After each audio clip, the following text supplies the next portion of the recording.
Y en ese momento me di cuenta que la única forma de acabar con la pobreza pues no era con la solidaridad, ni dando dinero, ni cómo funcionaban las ayudas que solo hacían que reciclar la pobreza, ¿no? Que la única forma era creando empleo, y un empleo que fuese escalable. Para eso se necesitaba inversión, se necesitaba tecnología.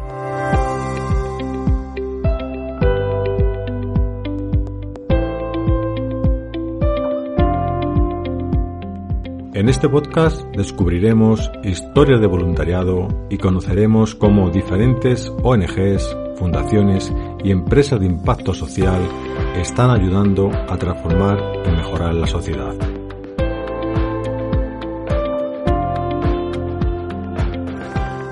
Bienvenidos al podcast con impacto social.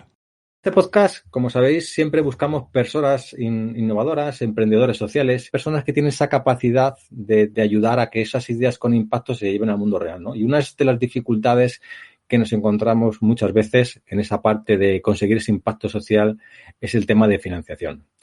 Para ello, hoy hemos invitado a un emprendedor, un apasionado e inversor enfocado en resolver algunos de los mayores desafíos del mundo a través de la creación de empresas tecnológicas y escalables, y que ya desde los 18 años, pues trabajando en cooperación internacional en Latinoamérica, hasta que se dio cuenta que la única forma de terminar con la pobreza es creando empresas exitosas que beneficiasen al mundo, ¿no? Su misión es demostrar que las empresas de impacto son al menos tan rentables como las empresas tradicionales de capital riesgo, ¿no? Él está especializado sobre todo en empresas presemillas, analizando equipos talentosos y las grandes oportunidades del mercado, ¿no? Es un trabajador resiliente, abierto a cambios y a trabajar en equipo. Pues bienvenido, Manu, y muchísimas gracias por atender nuestra invitación. Muchísimas gracias, un auténtico placer estar aquí con vosotros. Bueno, pues para que nuestros oyentes te conozcan un poco más, vamos a empezar por qué te impulsó, ¿no? a ti a crear una organización que va dirigida a crear impacto social, ¿no? ¿Qué fue un poco lo que te motivó a ti como persona? Bueno, pues a mí lo que me motivó es que creo que por valores familiares desde muy pequeño siempre he estado haciendo voluntariado, siempre he estado intentando entregarme a los demás e intentando ayudar a quien más lo necesita, porque he tenido la suerte pues de vivir en una buena familia y me han inculcado pues todos esos principios, ¿no? Y por la experiencia que me dio la cooperación internacional y todo ese pasado, pasé pues una adolescencia intentando pues encontrar cuál era mi sitio en el mundo, cómo compaginar pues mis estudios de administración de empresas con ese beneficio social que quería darle a las personas, y al final pues descubrí que juntar ese mundo de las startups, de las empresas tecnológicas, de la inversión en estas compañías con invertir en empresas que generan un impacto positivo en el mundo era el match perfecto, la unión perfecta para poder desarrollarme de forma profesional y también de forma personal, ¿no? A mí me ha sorprendido bastante cuando he visto en detalle toda la cantidad de cosas y proyectos en los que habías participado. La verdad es que me dejó bastante sorprendido, ¿no? Tú particularmente te consideras en sí un poco con lo que nos estás contando, con todos estos valores que has comentado un poco que fomenta un poco el impacto social. ¿Te consideras, por así decirlo, un emprendedor con impacto, un agente de cambio social? ¿Cómo te definirías, no? Porque muchas veces cuando le preguntamos a cada persona nos sorprende que cada uno tiene una visión, ¿no? Una forma de identificarse. Bueno, no sé muy bien cómo definirme. Yo al final creo que soy un medio para conseguir un fin y al final yo tengo una misión a nivel vital, que es intentar conseguir un mundo mejor al que llegué, y el rol que ejerzo dentro del fondo de capital riesgo que he montado pues es meramente un rol donde aporto capital a estos emprendedores sociales y aporto pues todos los conocimientos que puedo, los pongo a su disposición para que creen mejores proyectos, para que generen un mayor impacto. Entonces, creo que la forma donde más impacto puedo generar en el mundo es invirtiendo en decenas de compañías y en un futuro en cientos de compañías para que estos emprendedores puedan llegar a millones. si encontrase una forma de generar un mayor impacto, lo haría, ¿no? Pero creo que esta es la forma adecuada para hacerlo. Y al final, pues en el centro de todas mis decisiones está cómo mejorar la sociedad. Creo que el emprendedor es una herramienta para cómo hacerlo y yo en este caso pues soy un medio.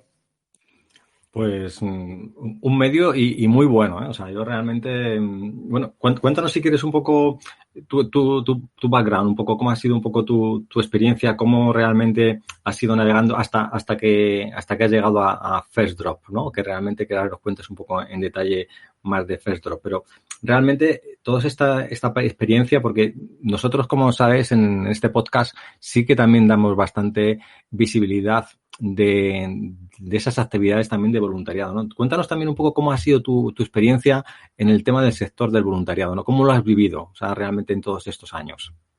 Sí, pues yo básicamente desde que era muy pequeño, desde que tenía 10, 11 años, pues en el colegio se hacían distintas actividades de voluntariado, pues desde recoger comida y entregársela a los pobres, de hacer en Semana Santa algunas visitas a algunos pueblos con pocas personas para intentar ayudar a la gente local.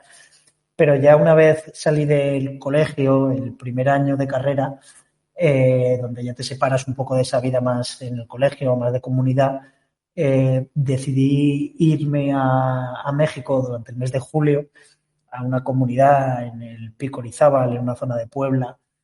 Y allí, pues básicamente nos fuimos 20 personas de 18 años y sí que es verdad que hubo a 2 personas que nos transformó bastante, ¿no? Nos transformó pues el ver gente que no tenía absolutamente de nada, donde la mayoría de las mujeres eran maltratadas por sus maridos, que eran todos o casi todos alcohólicos, había una violencia muy grande. Comían, desayunaban y cenaban absolutamente todos los días lo mismo, nosotros junto con ellos, dormíamos en el suelo con nuestros sacos. Entonces, pues bueno, fue una experiencia impactante para una persona acostumbrada a tenerlo todo. Cuando llegas a España, durante los primeros meses, pues lo único que quieres es ayudar a tu madre a hacerlo todo en casa, te sientes transformado. Sí que es verdad que luego vuelves a tu realidad y durante el resto del año ya poco a poco dejas de hacer las cosas y te acostumbras, pero algo dentro de ti ha cambiado, ¿no? Como todos los que hemos vivido cooperación, pues cada X tiempo necesitas volver a tocar terreno y a los 2 años volví a Guatemala, esta vez como jefe de voluntarios y con 20 años pues llevé a 20 personas a mi cargo de entre 16 y 18 años. Y allí un poco la experiencia fue similar, ¿no? Y allí lo que me planteaba es que al final pues esta gente no tenía de nada, pero era feliz y yo estaba acostumbrado a estar rodeado de gente que tenía de todo, que tenía dinero y no lo era. Y entonces descubrí pues que el dinero no da la felicidad y quería ayudar a esta gente que no tenía de nada pues a salir de la pobreza, pero no sabía cómo lo hacía y no sabía cómo encajar esto con mis conocimientos en la carrera. Porque yo estudié administración de empresas y bueno, pues veía que los arquitectos eran capaces de construir casas, que los médicos podían irse a África o a Latinoamérica y operar a la gente, pero yo pues, no sabía muy bien cómo hacerlo. Entonces, pues la crisis que hay gente que tiene a los 40, a los 50 o que no llega a tenerla nunca, de decir, pues tengo dinero, tengo de todo, pero no soy feliz, yo la viví durante esa época, que es una época difícil, teniendo 20 años, el no saber muy bien qué hacer con tu vida y así me pasé unos años en la carrera donde empecé a estudiar o a hacer asignaturas de emprendimiento, de responsabilidad social corporativa hasta que terminé la carrera y me fui 6 meses a Ecuador a trabajar en una incubadora de proyectos sociales y ahí conseguí pues trabajar con distintos alumnos, ayudarles a desarrollar ideas de negocio y conseguí que unos alumnos facturasen $500 con un proyecto que tenían, donde vendían pues champús, desodorantes, con flores y con frutas naturales de allí. Y claro, esos alumnos habían facturado el doble que sus padres en un mes. Y en ese momento me di cuenta que la única forma de acabar con la pobreza pues no era con la solidaridad, ni dando dinero, ni cómo funcionaban las ayudas, que solo hacían que reciclar la pobreza, ¿no? que la única forma era creando empleo, y un empleo que fuese escalable, y para eso se necesitaba inversión, se necesitaba tecnología, y es lo que me ha hecho, pues, desde los 23 años hasta ahora, pues pasarme los últimos años de mi vida, los últimos 8 años de mi vida, pues trabajando en startups, en aceleradoras, hasta el día de hoy, pues que he montado o que estoy montando mi propio fondo de inversión para invertir en proyectos que generen un alto impacto en etapas muy iniciales y que generen una gran rentabilidad, ya que, como digo, son proyectos que no tienen que sacrificar la rentabilidad para generar un gran impacto, ¿no? Bueno, me ha parecido tu experiencia impresionante, ¿no? Y porque realmente, y sobre todo porque yo creo que lo que has dicho es la clave, ¿no? O sea, realmente el ser consciente de ese entorno es lo que hace que se active un poco algo y que diga, quiero cambiar eso, ¿no? Por eso decías un poco cuando te preguntaba si te consideras una persona de cambio, un emprendedor, yo creo que al final es muy recomendable, ¿no? Un poco lo que se en base a tu experiencia, el que todas las personas a lo largo de, sobre todo en estas edades que estás comentando, con 18 años, el poder tener esa experiencia de cooperación, esa experiencia de ver que tu mundo es más allá, ¿no? ¿Cuántos alumnos o cuántos vemos que muchas veces están desmotivados, que no tienen una ilusión, ¿no? Yo creo que muchas veces si les pudiéramos dar esa visibilidad de que fueran capaces de ver que su mundo es más allá de esa aplicación que tienen de su móvil, que hay más allá y que pueden hacer muchísimas cosas más, creo que el mundo sería diferente, ¿no? Creo que tú has cogido un testigo muy importante y yo creo que vas a tener muchísimo impacto haciendo, ¿no? Yo creo que ya lo estás haciendo. Cuéntanos un poco más cómo funcionáis, es decir, para aquellas empresas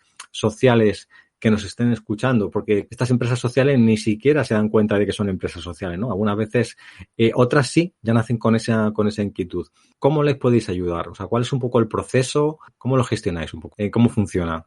Sí, First Drop, como comentaba, es un fondo que invierte. Ahora mismo estamos en proceso de levantamiento de capital, estamos haciendo fundraising del fondo y es un fondo que aparte de invertir en compañías en etapas muy iniciales, no tienen por qué tener ni métricas ni facturación, porque al final hay varios fondos en España que ya invierten en compañías tickets de $500,000 hacia arriba, pero no hay nadie que esté invirtiendo en etapas tan iniciales, y ahí es donde nos queremos diferenciar un poco también por la experiencia que tenemos, pero no solo en invertir, ¿no? Sino invertir y acompañar a esos emprendedores en etapas muy iniciales, ¿no? Ayudándoles a medir ese impacto, a cómo crecer en ventas, cómo levantar siguientes rondas de inversión. Entonces, aquí podemos diferenciar, pues, dos tipos de proyectos. Algunos, como dices, o como bien comentas, que no son conscientes muchas veces de que son un proyecto de impacto, porque bien no lo están midiendo, porque no conocen tanto la terminología, y al final, pues, un proyecto de impacto es aquel que su razón de ser es que quieren solucionar un problema social o medioambiental y tienen que medirlo, ¿no? Y nosotros les ayudamos a cómo medirlo.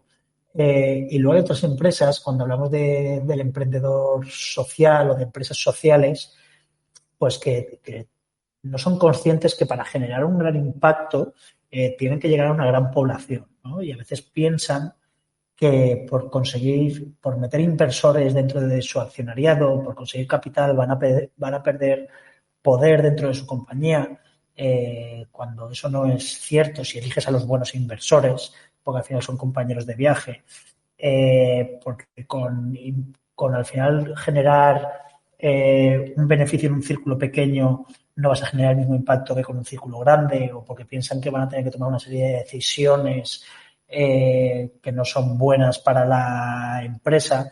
Entonces ahí caemos siempre en unas conversaciones que son interesantes, ¿no? Cuando vemos empresas como Backmarket o como Tesla, o empresas que llegan a millones de trabajadores o a millones de personas que crean un gran beneficio, pero luego pues hacen grandes despidos. Pues siempre hay dudas de que hay emprendedores pues que no quieren llegar a montar ese tipo de compañías, ¿no? Y es muy lícito. Pero nosotros, como fondo de inversión de capital riesgo en empresas tecnológicas, pues apostamos por compañías que quieran generar un gran impacto, llegar a millones de usuarios, a millones de facturación, y es el tipo de empresas para las que invertimos. Empresas tecnológicas, empresas escalables, y les ayudamos a conseguirlos, apoyándoles pues no solo con capital, sino con un programa de acompañamiento e intentando ser los mejores socios en el viaje que van a emprender, que nunca es un viaje sencillo y que tienen que estar bien acompañados. Sí, respecto a los mentores, por lo que he estado viendo en la página web, tenéis un buen grupo de mentores, con muchos de ellos CEOs de empresas tecnológicas. La verdad es que os recomiendo a todos que visitéis la página de First Draft un poco para que veáis un poco este tipo de mentores. Porque en este caso sí que, sobre todo en estas etapas iniciales, ¿qué metodología seguís? Pero en el proceso, porque ya realmente entendemos que ponéis una serie de personas con dilatada experiencia en crear empresas. Desde el punto de vista de Lean Startup, seguís en estas fases iniciales para ayudarles en el proceso, de ayudarles a identificar su mercado, ayudarles a identificar cuál es su propuesta de valor, en ese proceso de acompañamiento, más allá de la financiación, que como decís ya hay una pequeña cantidad que os diferencia de un tick inferior a los que suelen hacer otras aceleradoras, ¿no? Porque realmente sois más una incubadora, ¿no? Claro, bueno, nosotros al final, más que una incubadora, somos un venture capital que acompaña. Entonces, lo que nos diferencia normalmente de una incubadora o una aceleradora es que ellos cogen proyectos en los cuales no invierten de inicio y luego en los mejores invierten. Nosotros invertimos siempre, es decir, tenemos un comité de inversión que invierte y en aquellos proyectos en los que hemos invertido les acompañamos, ¿no? Con un programa. Entonces, ahí nos diferenciamos de las incubadoras o de las aceleradoras, es otro modelo. Y luego lo importante es que muchas veces nos llegan proyectos con métricas o sin métricas, pero que ya tienen que tener un equipo a tiempo completo, tienen que tener diseñado su plan de negocio, cuál es su mercado, identificado su cliente.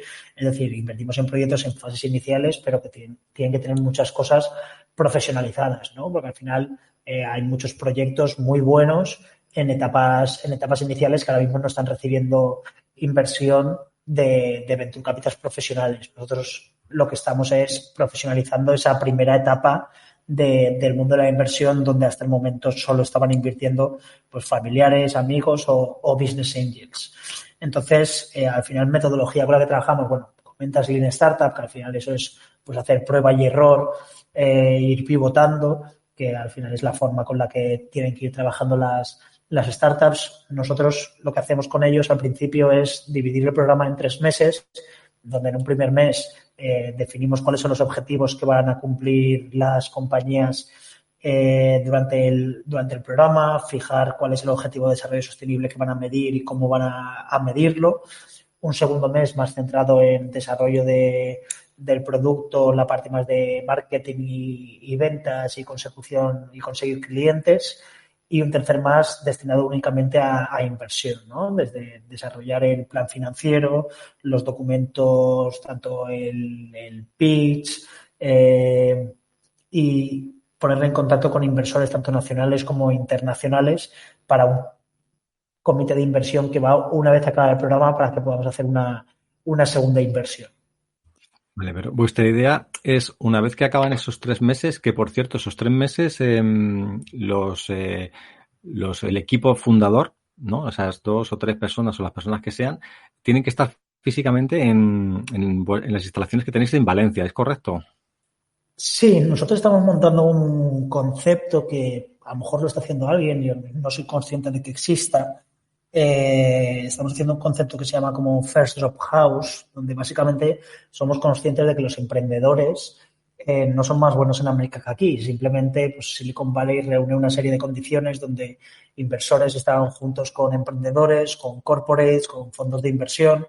Entonces, cuando tú vas a cualquier cafetería te puedes encontrar con gente excepcional con la que hablar. Entonces, eso es al final el ecosistema que se crea, ¿no?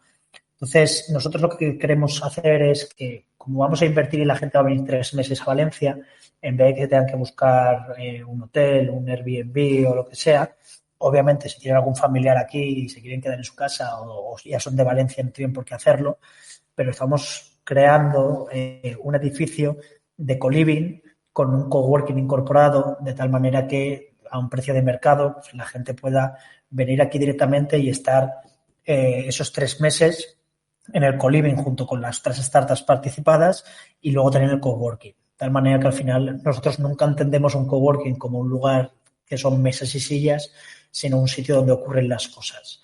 Entonces, ahí se pueda crear pues ese ecosistema donde se esté hablando pues de la generación de ese impacto, de cómo crear un mundo mejor, la gente entre ellos haya esa competición sana de que uno está cumpliendo los objetivos y cómo puedo hacer para yo también cumplirlos, etcétera, ¿no? Entonces, esa es la idea de que proyectos en etapas muy iniciales les podamos aportar más valor.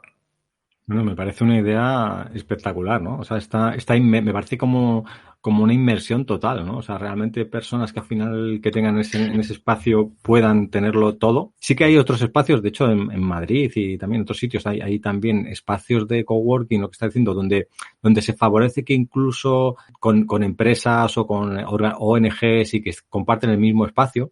Pero esta idea de que estás comentando, de que incluso para personas que se desplazan, ¿no? Que favorecerles un poco toda esa parte, porque ya en sí es un trastorno el desplazarse físicamente a una ciudad y por un espacio determinado, pero creo que, bueno, lo tenéis bastante optimizado un poco todo el proceso. Me parece una idea muy, muy, muy buena.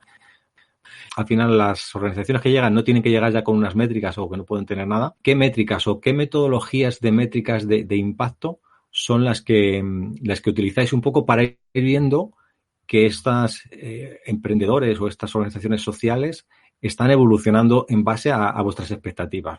Sí, al final, en cuanto a metodologías o formas de medir, pues hay muchas dentro del mundo de impacto, pero nos centramos un poco, que es lo más certero, son los objetivos de desarrollo sostenible.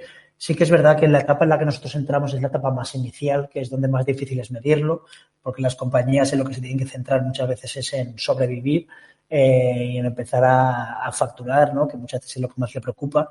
Por eso es muy importante que les ayudemos a que esta medición no sea algo tedioso, sino que se entienda la métrica de impacto como un KPI financiero más, que tienen que reportar trimestralmente, que tienen que aprender a medirlo desde el primer momento, por lo menos un objetivo de desarrollo sostenible, proponerse mejorarlo y medirlo siempre, y en nuestro pacto de socios con ellos esto es algo que es obligatorio. Entonces, trabajar con ellos la teoría del cambio, el cómo van a aprender a medirlo y cómo lo van a mejorar durante el tiempo, y luego ya se le irá añadiendo cosas más complejas, otra serie de objetivos de desarrollo sostenible, pero en un primer momento con eso es suficiente, y sobre todo para nosotros es muy importante cuando hacemos el filtrado de en qué compañías invertir y en cuáles no. No vale con que haya una compañía que simplemente coja el listado de objetivos de desarrollo sostenible y cumpla con algo, sino que la intencionalidad de ese proyecto sea efectivamente resolver un problema social o medioambiental y que esa sea la razón de ser del proyecto, ¿no?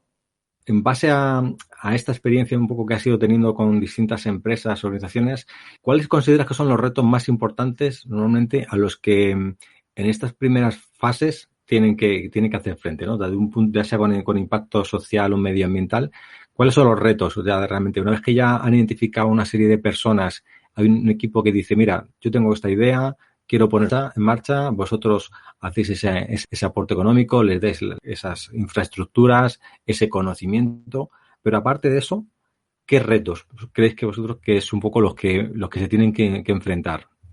Retos en etapas iniciales es que hay muchísimos, ¿no? Entonces, bueno, nosotros analizamos muchas cosas, muchas veces fondos que entran en etapas posteriores piensan que porque no haya métricas no se hace un análisis previo y simplemente valoramos la idea, pero obviamente aquí hay muchas cosas que analizar desde el equipo fundador y los perfiles del equipo fundador, que eso es lo primero que se mira. La idea, por supuesto, también es importante, pero algo que es fundamental es el momentum, cómo han analizado el momentum, de por qué ahora y no hace 2 años o por qué no dentro de 2 años. Cuando hablamos sobre todo de productos de software, cómo identificar ese producto mínimo viable o cómo, ya no, si no quieres llamar producto mínimo viable, ese primer producto con el que vas a monetizar. Es uno de los mayores problemas que están teniendo las compañías en estas fases, que al final es cómo aportar valor a tu cliente, ¿no? Ya en etapas posteriores hablamos de ese product market fit, pero en este primer momento hablamos de problem solution. Muchas veces cuando hablamos de compañías como un e-commerce o un marketplace, pues es muy sencillo que tengan facturación, porque desde el primer día pues, hacer una landing page y vender. Obviamente no entraríamos jamás en uno de estos modelos de negocio sin facturación, pero muchas veces en un SaaS sí que puedes entrar sin facturación si te crees el mercado, te crees el momentum, y ahí muchas veces lo que tienes que validar realmente es que la solución que están aportando sea la solución a un problema real que hay, ¿no? Y ahí pues muchas veces pueden caer en trampas porque el Customer Discovery que han hecho, ya sea con encuestas, con entrevistas, puede estar condicionado, puede ser que no sea el correcto, y eso es uno de los mayores problemas que puede haber. Muy bien. Por mi parte, muchísimas gracias, Manu, por tu participación. La verdad es que ha sido un placer contar con personas como tú, con tanta motivación y sobre todo con esa visión, ¿no? de crear impacto, y yo creo que realmente el impacto va a ser tremendo, ¿no? O sea, sobre todo, yo creo que una de las cosas que siempre comento, ¿no? Y es realmente la diferencia entre una organización del tercer sector, una ONG, una fundación y una empresa social, es que los límites, tienen menos límites una empresa de impacto social. Entonces, muchas veces el conseguir esos ingresos económicos puede hacer que el impacto pase de 100 personas a 1000 personas, ¿no? Yo creo que esa posibilidad de escalar, creo que es un reto. Muchas gracias, Manu, por tu participación. Ha sido pues un placer contar con tu presencia. Y para los que quieran contactar y saber más de vosotros, vuestra página web, ¿dónde contactar? Pues sí, lo pueden hacer por medio de nuestra web, que es firstdropvc.com, o lo pueden hacer en mi LinkedIn, Manuel Nieto Arias. Esos son los dos canales principales por los cuales nos pueden contactar. Somos bastante ágiles respondiendo en cualquiera de los dos. Así que nada, por nuestra parte, un placer. Cualquier proyecto que quiera cambiar el mundo y sepa cómo hacerlo, que quiera que le ayudemos a cómo hacerlo, encantado. Cualquier inversor también que quiera sumarse a conseguir una rentabilidad generando un mundo mejor, encantado de contar con ellos. Y nada, por nuestra parte, encantados de haber participado en este podcast, de que nos hagáis de altavoz y un auténtico placer. Nada, un placer para nosotros contar con tu presencia. Muchas gracias, Manu. Un fuerte abrazo. Este podcast es posible gracias a IDAPIS, el Instituto para el Desarrollo de Aplicaciones Tecnológicas de Innovación Social, una organización sin ánimo de lucro de ámbito nacional impulsada con el propósito de crear un impacto positivo en la sociedad para lograr un mundo mejor a través de la educación, la investigación, el desarrollo y la innovación social. Tu podcast sobre emprendimiento e innovación social.